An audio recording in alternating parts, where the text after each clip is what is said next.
الحمدللہ رب العالمین والصلاة والسلام علی سید المرسلین اما بعد فاعوذ باللہ من الشیطان الرجیم بسم اللہ الرحمن الرحیم۔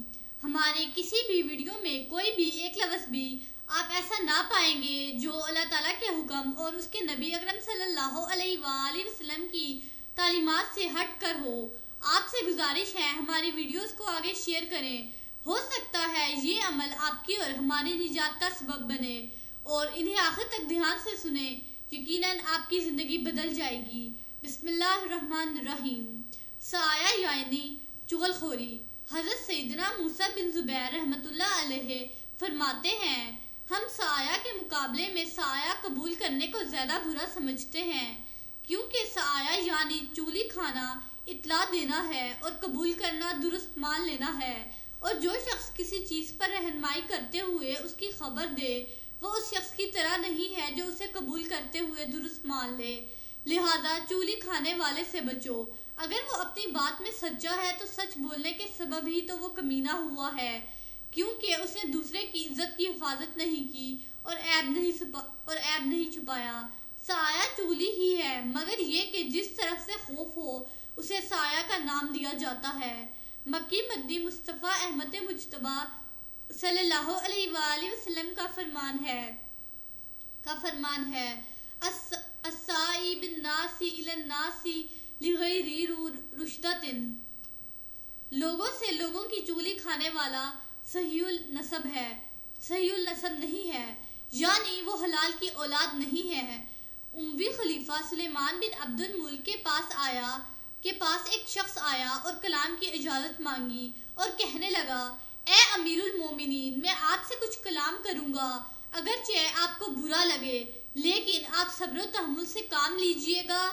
اگر آپ نے اسے قبول کر لیا تو اس کے پیچھے آپ کی پسندیدہ بات ہے۔ سلیمان نے کہا، کہو۔ اس نے کہا، اے امیر المومنین، آپ کو کچھ ایسے لوگوں نے گھیر رکھا ہے جنہوں نے آپ کی دنیا کو اپنے دین کے بدلے میں اور آپ کی رضا کو اپنے رب کی ناراضگی کے بدلے میں خرید لیا ہے۔ اللہ عز و جل کے معاملے میں آپ سے تو خوف رکھتے ہیں لیکن آپ کے معاملے میں اللہ عز و جل سے نہیں ڈرتے۔ آپ انہیں اس چیز پر ذمہ دار نہ بنائیے گا جس پر اللہ عز و جل نے آپ کو امین بنایا ہے۔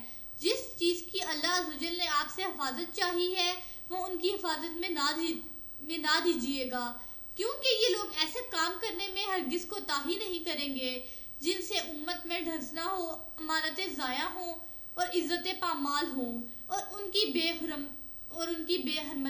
حرمتی ہو۔ ان کے لیے آپ کا قرب پانے کی اعلیٰ چیز سرکشی اور چغلی ہے، اور سب سے بڑا وسیلہ غیبت اور لوگوں کی برائیاں کرنا ہے۔ ان کے جرائم کے بارے میں تو آپ سے پوچھا جائے گا مگر آپ کے جرم کے بارے میں ان سے نہیں پوچھا جائے گا، لہٰذا اپنی آخرت خراب کر کے ان کی دنیا بس سنواریے، کیونکہ سب سے زیادہ نقصان وہ شخص اٹھاتا ہے جو دوسرے کی دنیا کے بدلے اپنی آخرت کا سودا کرتا ہے۔ سلیمان بن عبد الملک سے ایک شخص نے زیاد العجب کی چغلی کھائی تو اس نے دونوں کو صلح صفائی کے لیے جمع کیا۔ زیاد نے اس شخص کو مخاطب کر کے کہا، تم ایک ایسے شخص ہو جسے میں نے بے فائدہ امین بنا دیا تو تم نے خیانت کر دی اور بلا علم بات کہہ دی، لہٰذا ہمارے درمیان جو معاملہ تھا اس کی وجہ سے تم خائن اور گناہ گار ہوئے۔ ایک شخص نے عمرو بن عبید سے کہا کہ قبیلہ اساورہ سے تعلق رکھنے والا ایک شخص اپنی گفتگو میں تمہاری برائیاں کرتا ہے۔